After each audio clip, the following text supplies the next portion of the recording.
Millions of fake condoms have been seized in Shanghai following a recent bust when workers were getting sick from the toxins that are used in these condoms. I find it surprising that this is what called attention to this racket and not actually the... I'd be more concerned People about using the condoms. But the scary thing is that we don't know if you've been using a fake condom. That's right, because they've actually been disguised as Durex and other famous brands, which means you have to be really, really careful in China, because this is actually not the first time this has happened. Exactly. The scary thing is that it's not just this incident. Every year when we're looking at this story, it seems like every year there's a case of fake condoms were seized. There was a fake condom bust 2012, 2013, 2014.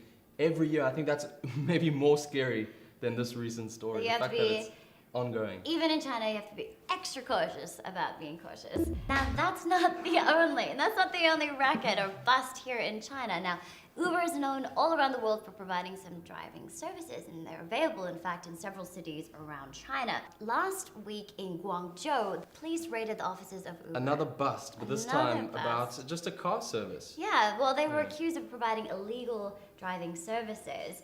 But it's not all sad news for Uber around the country. It's true.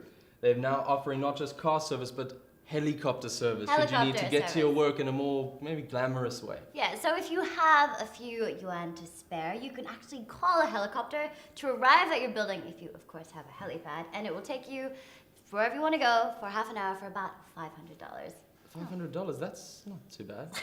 Well, that's just the beginning.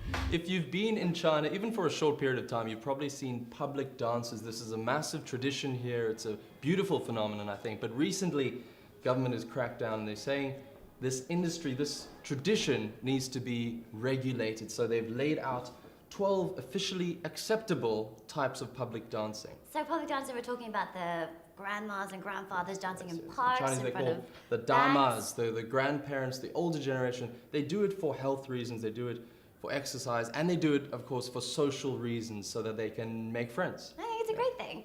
But they're not only regulating like the times that they can do it because of noise reasons. In fact, I heard that they're regulating the moves that they can do. The moves, the songs, the dances, and the movements have to be simple. There must be appropriate exercise levels for each age group. The music has to be down to earth and suitable for all people. And they've only not just said this, they've also released a video to show this. So let's take a look at that.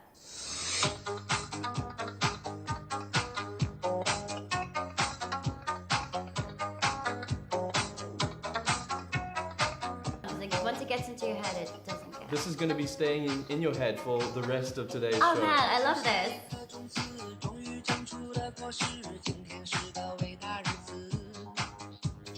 They're not that easy though. I don't think all ages can do this, personally speaking.